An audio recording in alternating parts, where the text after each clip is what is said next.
So for this, we're just gonna get into our squat stance, except for I'm gonna keep my toes pointing straight forward the entire time here.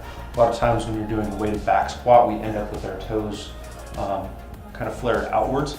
For this, I wanna try my best to keep my toes pointing straight forward. From here, I'm just gonna sink down into my squat stance, and I may need to widen out a little bit for the first time. I'm gonna come right down into my squat stance, and I'm trying to get my elbows inside of my knees, and I'm just gonna use my hands and my elbows to push my knees outward. And I'm just gonna let my hips continue to sink downward, right in between my heels.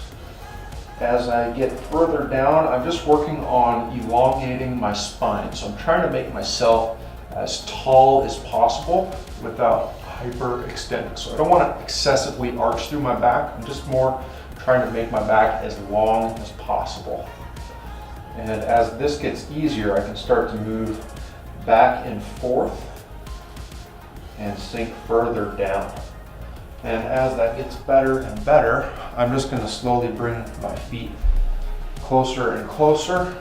Again, forcing the knees outward, trying to get myself upright and as tall as possible.